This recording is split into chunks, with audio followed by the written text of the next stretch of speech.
ઝઘડિયા ખાતે બિરસા મુંડા યુવા સંગઠન સમિતિ દ્વારા વિશ્વ આદિવાસી દિવસની ધામધૂમપૂર્વક ઉજવણી કરવામાં આવી હતી. સંયુક્ત રાષ્ટ્રસંઘ દ્વારા વિશ્વભરમાં આદિવાસી સમાજના અધિકારો, સંસ્કૃતિ, ભાષા, પરંપરા અને તેમના અસ્તિત્વને માન્યતા આપવા માટે દર વર્ષે 9 ઓગસ્ટને વિશ્વ આદિવાસી દિવસ તરીકે ઉજવવાની જાહેરાત કરવામાં આવી છે, જેના અનુસંધાને આ ત્રિદિવસીય ઉજવણીનું આયોજન કરાયું હતું. ઝઘડિયા આદિવાસી સમાજ દ્વારા 3 દિવસીય વિવિધ કાર્યક્રમોનું આયોજન કરાયું છે. 7 ઓગસ્ટના રોજ બ્લડ ડોનેશન કેમ્પ અને સામાજિક જવાબદારીના ભાગરૂપે વૃક્ષારોપણ કાર્યક્રમ યોજાયો હતો. 8 ઓગસ્ટના રોજ આદિવાસી સંસ્કૃતિને જીવંત રાખતા વિવિધ સાંસ્કૃતિક કાર્યક્રમો રજૂ કરાયા હતા.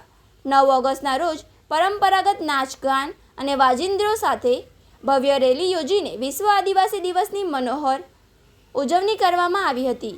ઝઘડિયા APMCથી બિરસા મુંડા ચોક સુધી ભવ્ય રેલી યોજાઈ હતી.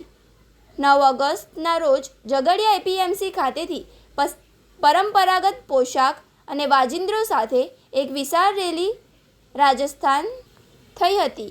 આ રેલી આદિવાસી સંસ્કૃતિના રંગો પાથરી ઝઘડિયાના મુખ્ય માર્ગો પરથી પસાર થઈને બિરસા મુંડા ચોક સુધી પહોંચી હતી, જ્યાં કાર્યક્રમનું સમાપન કરવામાં આવ્યું હતું.